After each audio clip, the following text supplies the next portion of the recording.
Welcome to the Landy Peak podcast. I'm your host and friend, Landy Peak, and I am thrilled to have you join me. In each episode, we will explore what makes life truly fulfilling: happiness, deep connections, and self-discovery. Together, we'll uncover that happiness is not a destination, but a way of living. Now, let's dive into today's episode.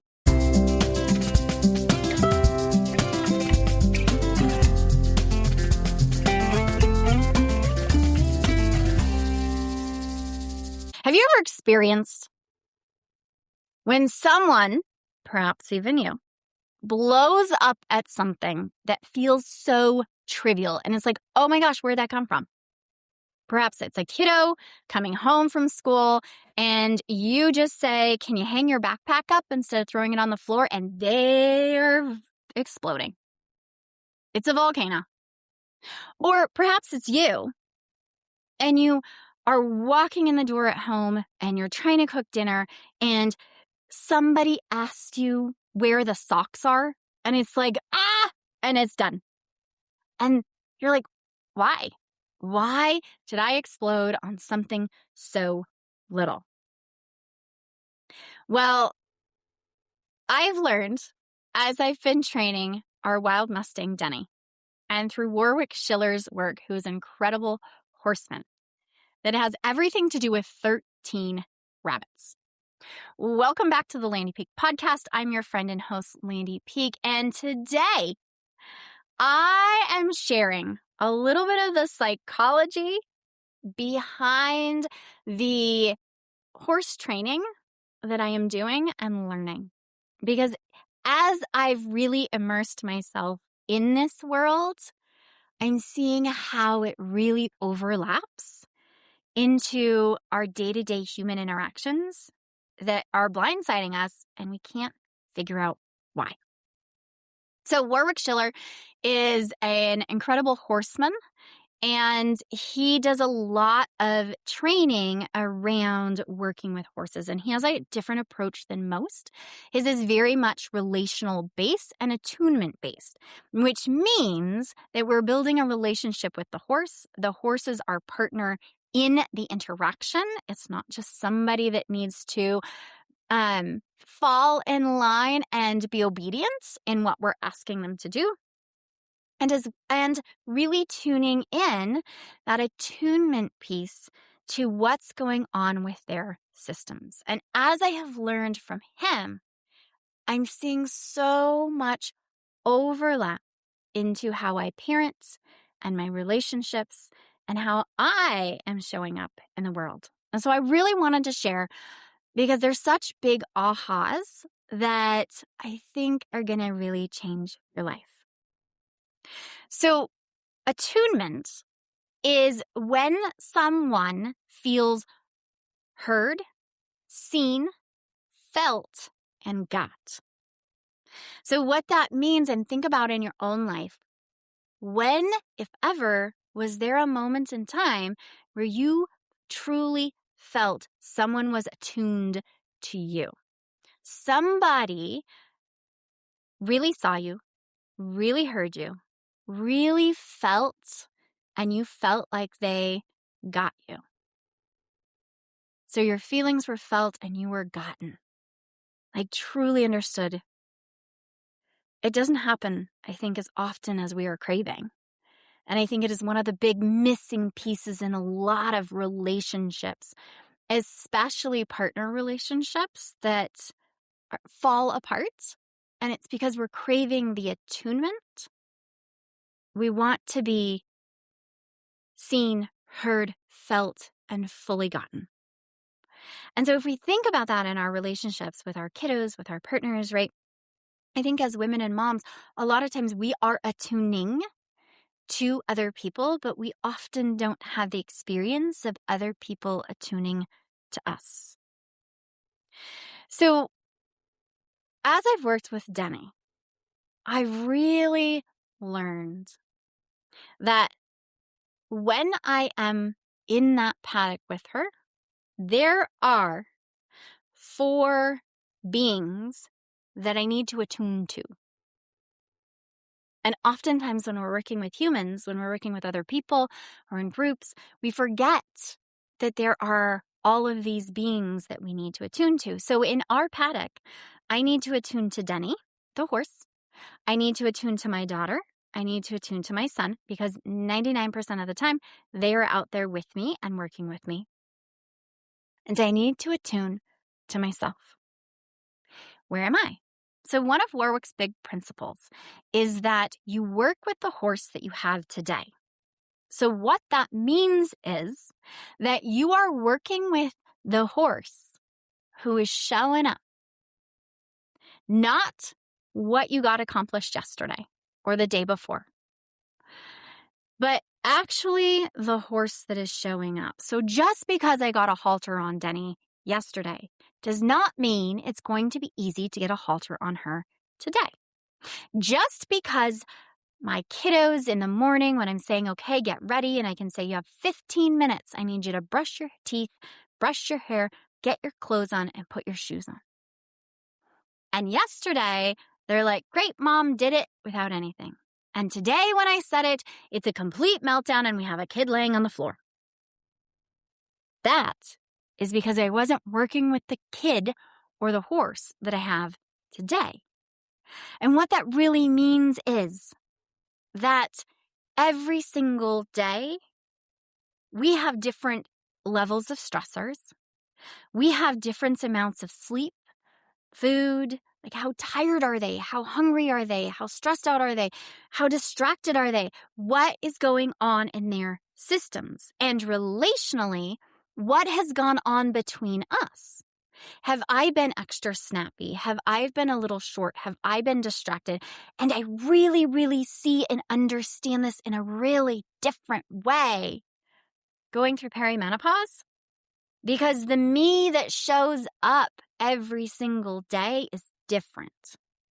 Because if you tell me maybe some constructive criticism at the mid to beginning of my cycle, I'm going to say, hey, great, thanks for the feedback.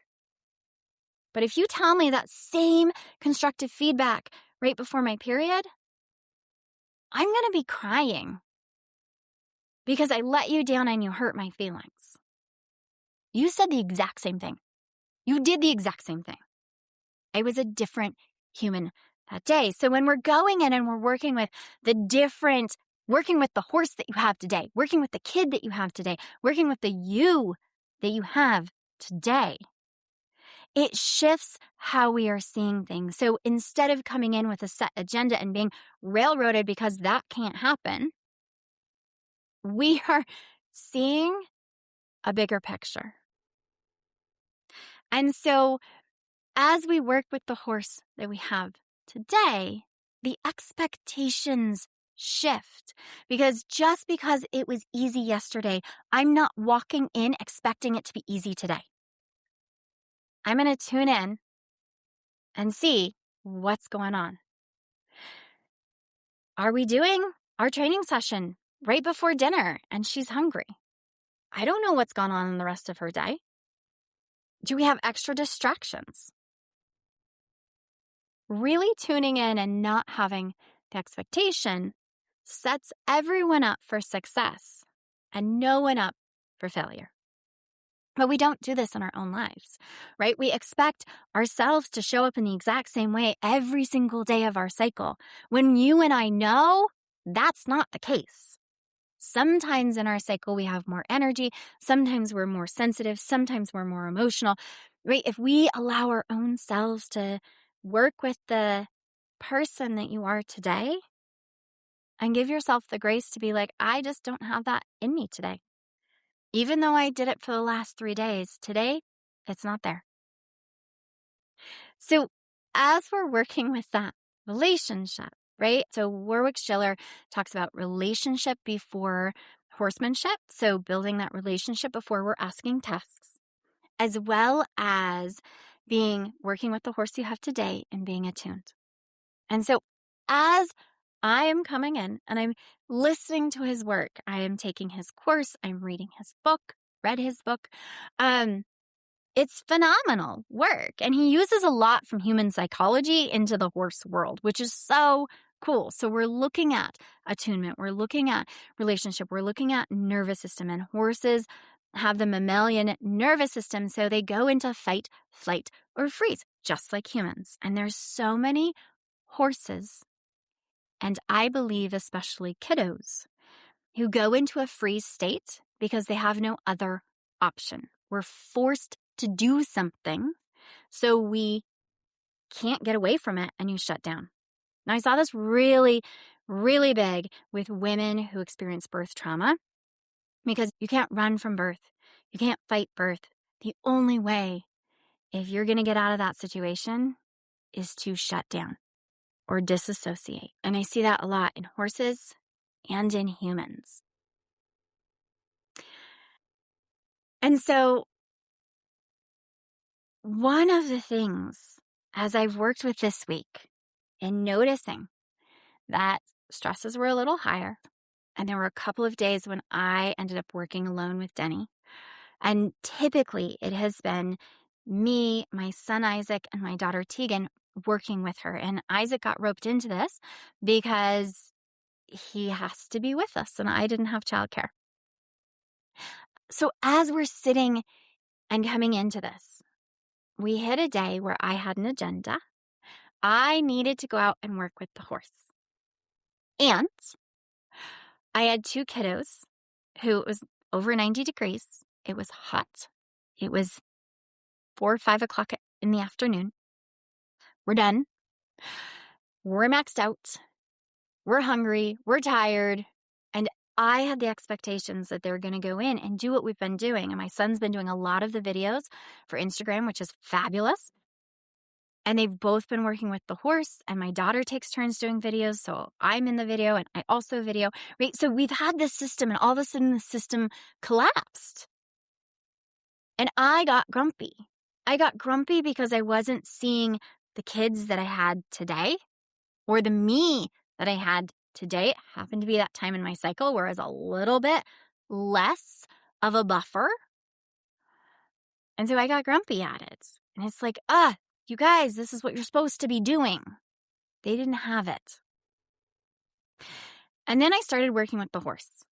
And I video, and I set up a tripod, and I video our sessions so that I can go back and look at, yes, use them for Instagram and Facebook. And I'm going back and watching the videos so I can see how attuned I am to the horse.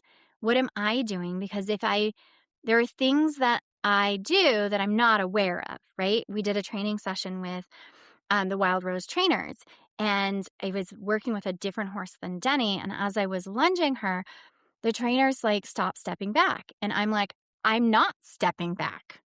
And she's like, pay attention. When you send that horse around, as you're sending the horse out on the lunge line, you take a step back. Instead of having the horse, me keep my feet where they are and have the horse go out from me, I do kind of both.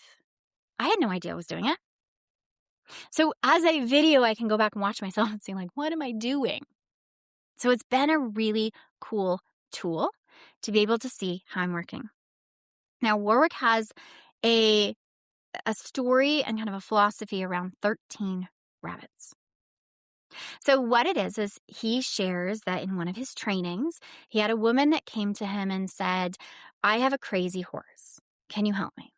And he's like, okay, tell me what's going on. She's like, we go out on a trail ride, and he sees a rabbit, and he's like, rabbit, okay. He sees number 2 rabbit, rabbit, okay, right? We acknowledge we notice the rabbit, but we don't have a big behavior around it. And she said, he's fine. Until like that 12th rabbit, we're fine. Rabbit, okay. On the 13th rabbit, he totally explodes. He's crazy. And what's actually happening is that we all have a stress bucket, and we keep adding in the stressors and the stressors and the stressors, and we all have a limit. And that particular horse had a 13 rabbit limit. We're done. And so as I heard this story, and it's the aha moment, as then I'm taking it back to my parenting life and going, Okay, so when my daughter walks in and I say, "Can you put your backpack up or pick up your coat?" and she explodes, it's not that she's disrespectful. It's not that she's being a brat. It's that she just hit her 13th rabbit. And I don't know all the little stressors that happen through her day. Just think about you. If you came home from work and you're cooking dinner and you're trying to help with this, that, or the other, and your partner comes in and says, "Hey, do you know where my," and you explode on that, it's not his question. It says you just hit your threshold of your 13 rabbits. And it was such an aha moment for me as we really leaned into, and I started using that in my family. And oh, we hit a 13th rabbit. I'm at 12 rabbits. Everybody knows I'm kind of maxed out. Don't come and ask the next thing. So as we shift and look at, if we're meeting the person and the horse that we have today, both in ourselves and the people around us, and we're aware that we're all having stresses that are adding up, and we all have a limit. And it's just what actually hits the limit. Then we get to be more attuned and aware and supporting each one of us and having better reactions and relationships. So Warwick talks about you want to have relationship before horsemanship, which means we have relationship before we're asking something of them. So how many times do we go to our kids and demand they do this, this, this, and this, and we've barely said hello? How many times do we have that on us? Where someone comes in and it's like, I want this, this, and this, without even a, hey, how are you today? A tune in. Do you have capacity today? But we expect the tasks to be done. We expect the things to happen. And we forget about the relationship part of it. We forget about attuning and having those attuned to us. We forget about the 13 rabbits. And so that's where our real upsets come from. And so with Denny this week, I started out, and here we are, and it's like 90 plus degrees and 5 p.m. The sun's beating down on the paddock. My kids are tired and they're hungry and they're done. And while I did honor that they could not be in that paddock working with me, that they needed that space and time, I grumbled about it. I said, this is not our deal. You're supposed to be doing this, right? Not great parenting, but I was grumpy. And so I allowed them to sit outside the paddock. And they had their water, and they had a snack, and they played on my phone. And I went in to work with Denny on my own. So my energy coming in, and horses are incredible mirrors. My energy coming into that paddock wasn't the best. I didn't really reset me before I went on to the task. And one of the keys with the 13 rabbits is to be able to hit a reset button so that they're not continually building up. I did not. So my kids hit the reset. They're like, I'm maxed out. They're really good at advocating and articulating. I'm maxed out. I can't do this. And my daughter was like, Mom, I'm sorry. I feel guilty. I feel like I should be in there, but I just don't have it in me. What I should have said was the same, but I didn't. Like, I'm working with this, and part of my own internal regulation and therapy is working with horses. I love it. I feel so different. So I knew going in, I was grumpy and I was going to come out a better person. But I had some lessons to learn before then. So as I went in, and we also had somebody else working in the paddock, so we had some different energies, right? Typically, it's me and the kids working with Denny by ourselves. The other person who boards happens to be there. No big deal. I actually really enjoy these people. So this is great. It's fun to see what other people are doing and how they're working with their horse. So as I'm watching the video, because I'm videoing a lot of the training sessions. I'm watching the video and I'm watching myself groom Denny. And she's not haltered. She's free to roam the paddock. Like, she can totally move away from me. And I watch as I groom, and I groom towards her rump, and her ears go back, not in a I'm going to kick you pins way, but in a like, I'm not loving this way. She didn't move away from me. Rabbit 1, right? That I know of. I don't know what the rest of her day was like, but 5 o'clock, rabbit 1, we usually feed at 6, probably rabbit 2. We're getting on the hungry side. Dinner's at 6 for her. And so I groom. In the video, I don't even notice her ear changes. It's subtle. How many times in our lives are our kids giving us those subtle signals, or our partners or ourselves, and we override that because we've learned taskmaster first, our own needs second. So I'm not even looking at her. I am just focused on brushing. So I see the ears in the video. I'm like, okay. Mental note, she didn't love where I was brushing.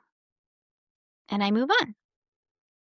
So then I have my agenda of, we've done the halter, we've done the feet. I want to keep doing those, and I want to try to lead her, because that's kind of in my head the next big step.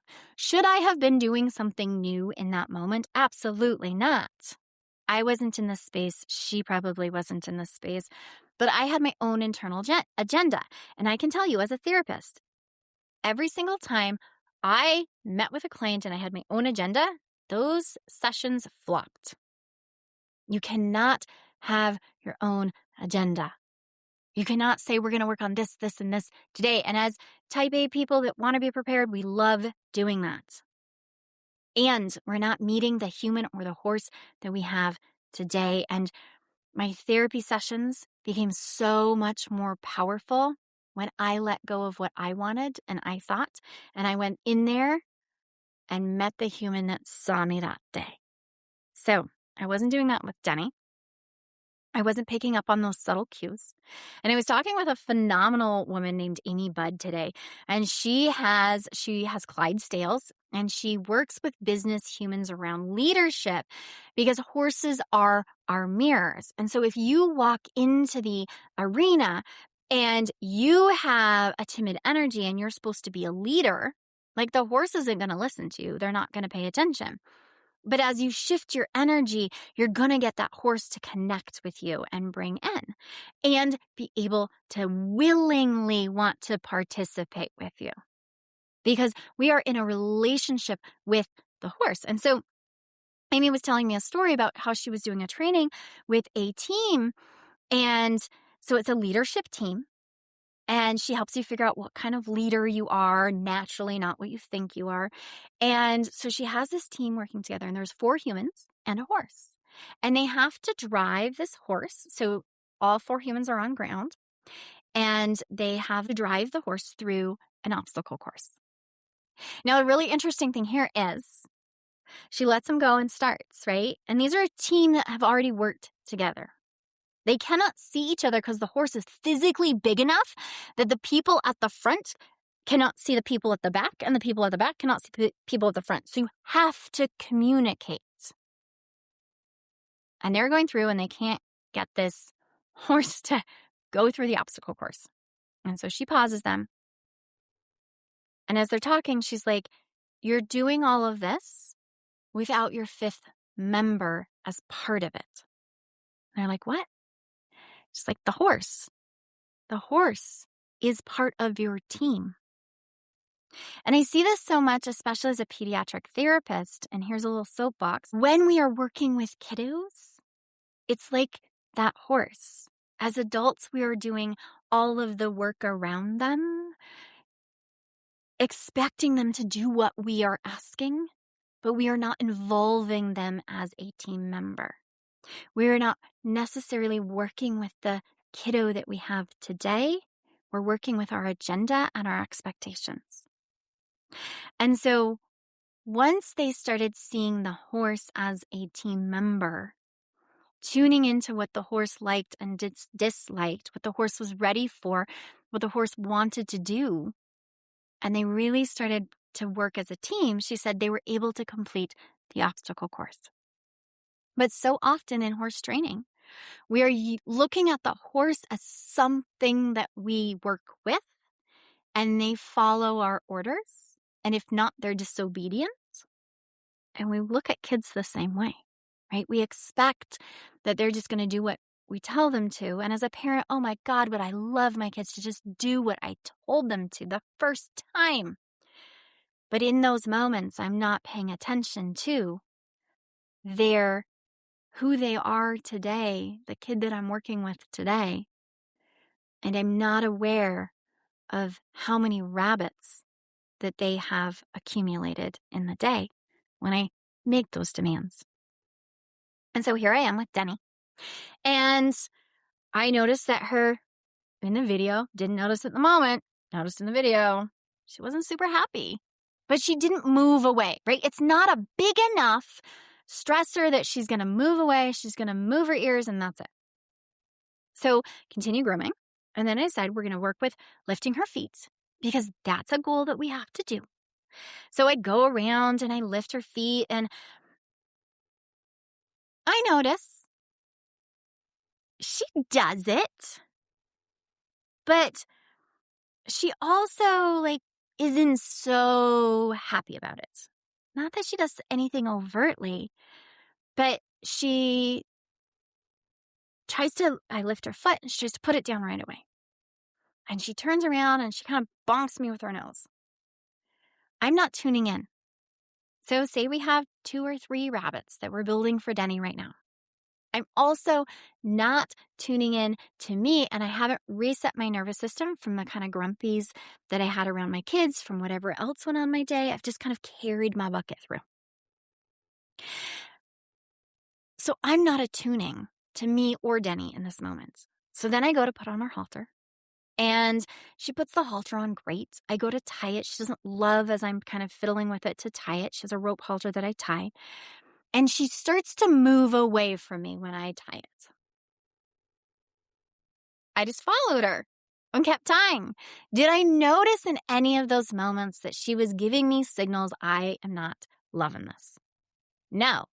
If I were, I would have noticed her ears when I was brushing her, and I would have paused, figured out if this is okay, reset, and try it again.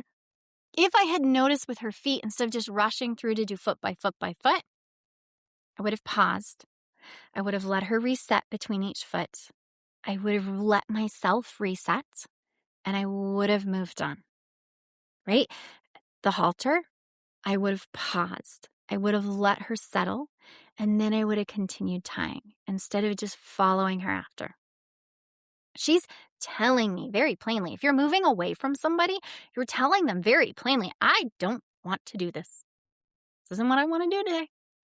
All of these things we have done many, many days. And all of these things she has never had a problem with.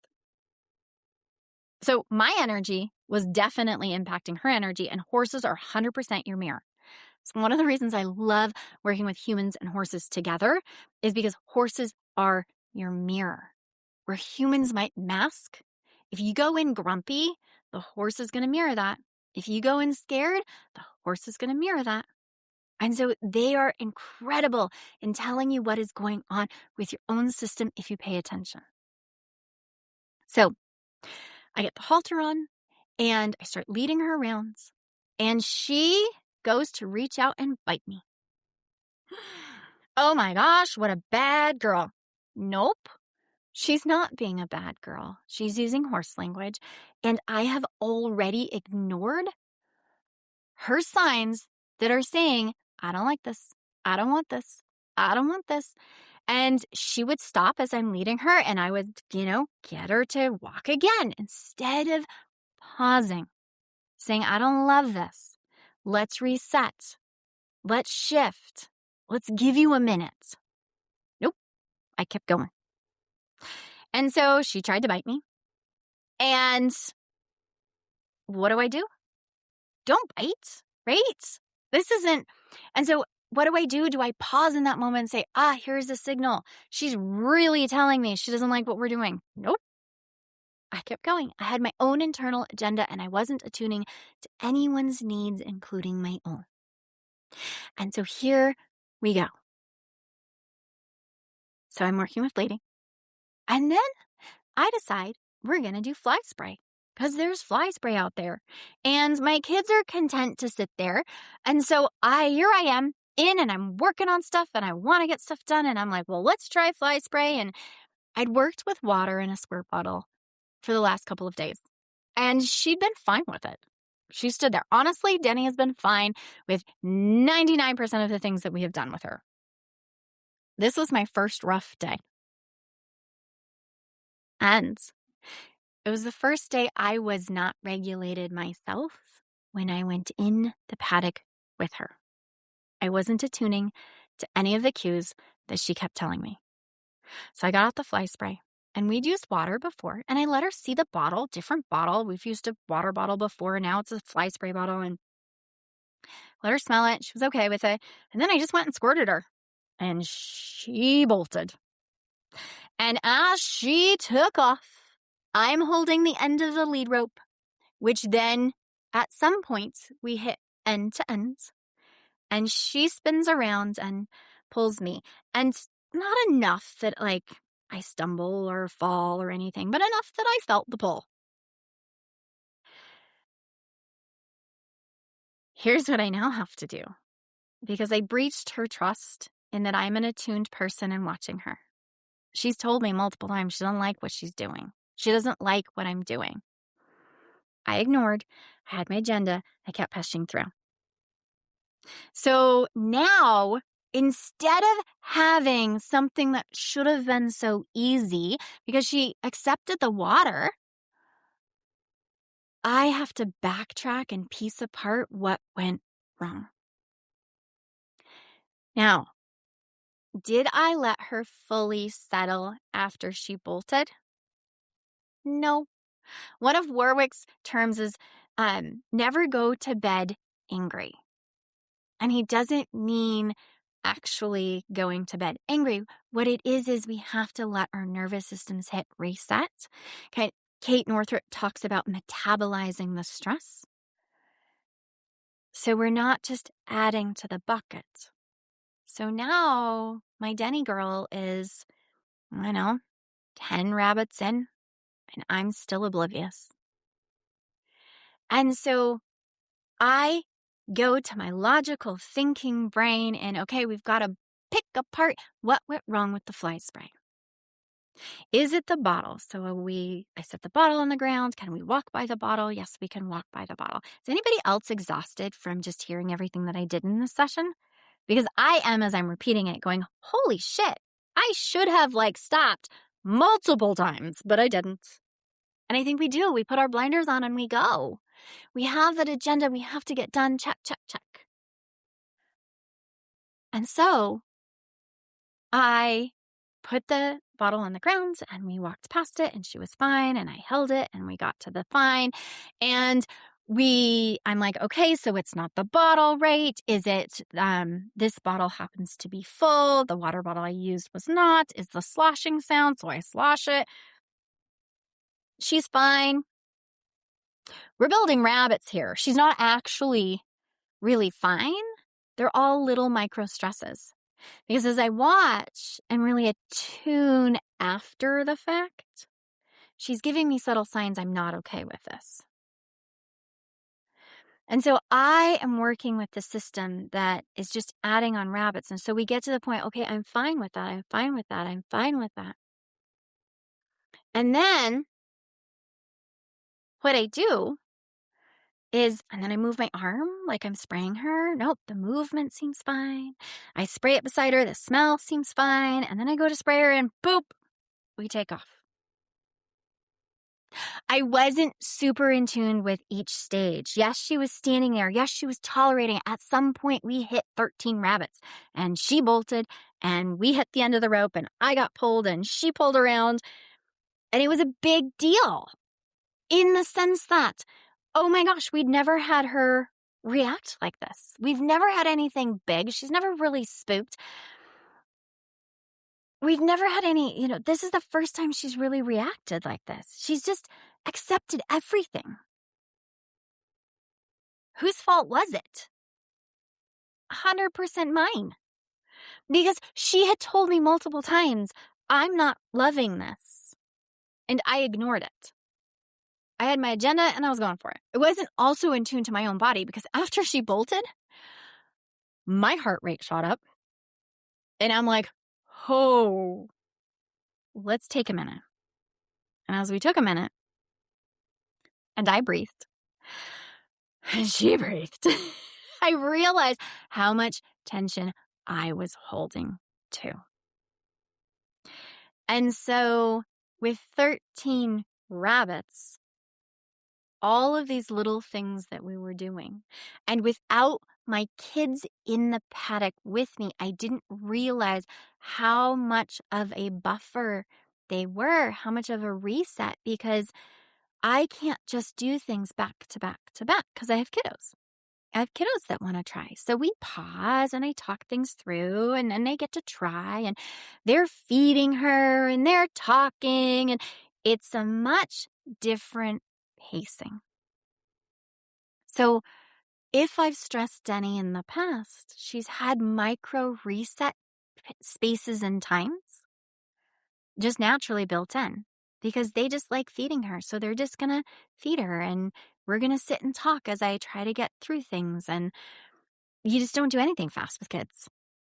But here I was by myself and I was pushing through, tick, tick, tick, tick, not a single minute to really rest. And I wasn't picking up on anything. And she bolted and we both hit the end of the rope. And that caused us to pause. And it caused everybody around to go, oh my gosh, and look up. And here we go. So when we're tuning in, when we're seeing, and I could have taken, right? So when we're dealing with ourselves or others and we're seeing the blow up, Denny bolting was not out of nothing. It was not out of nowhere. She had told me multiple times in different ways, I'm not cool here. And I ignored all of the rabbits until that 13th rabbit got her. And so when we're looking at our own selves and our own kids, making sure that we are truly tuning in to who we are working with, ourselves and them, how many rabbits are there, and giving ourselves that time to hit reset and pause, I call them signals of safety for our own body, is going to change that reaction. The why that we've had such an easy time with Denny is because I'm regulated. It's because I'm attuned and aware of myself and her and my kids. And the bad day that I had, and I think as a mom, you probably really feel this with me, when as moms we are having bad days, the rest of the house, including the dog, is having a bad day. And that's the one day that we need everything to go smoothly. It's because we're all co-regulating. It's because we're all working off that same drumbeat. And my energy, because I was not attuned to me and dysregulated everybody else. And I didn't have the awareness and ability to bring myself back to make sure that I was okay before I walked into the paddock. And I also had that agenda. And so I think my biggest aha was this week did not go at all as expected. This week was a lot tougher because I was dysregulated and I was working from an agenda, not working with the horse that I have. I expected her to be okay with something that we've done before, and she wasn't that day. And I need to reset and be okay with that. And tune into myself and see where I needed to reset and maybe not be in the paddock or maybe just play around with her and not have, let's try a bunch of new stuff just because I want to. I hope you got some aha moments from my experiences. And I want to say that I am grateful that you are here. I do see the hard work that you're doing, the load that you're carrying, that mental and emotional load, really big as a mom. And to give yourself permission to be aware of your own 13 rabbit limit, to give yourself that space to reset when you need it, and to work with the you that is showing up today. Because I know, at least in my own body, that you, that me, is not the same every single day. And allowing myself the permission to say, you know what, maybe that day I shouldn't have worked with her because I didn't have the capacity, even though I had the I need to check off a box. So give yourself that space. Know that I see you. Know that I appreciate you. And I want to wish you all the happiness that today can bring. And I will talk to you on the next episode. Hey, before you go, just a little bit of legal. This podcast is designed for educational purposes only. It is not to replace any expert advice from your doctors, therapists, coaches, or any other professional that you would work with. It's just a chat with a friend, me, where we get curious about ideas, thoughts, and things that are going on in our lives. And as we're talking about friends, if you know someone who would benefit from the conversation today, please share. Because I think the more that we open up these conversations, the more benefit we all get. So until next time, give yourself a big hug from me and stay curious, because that's the fun in this world.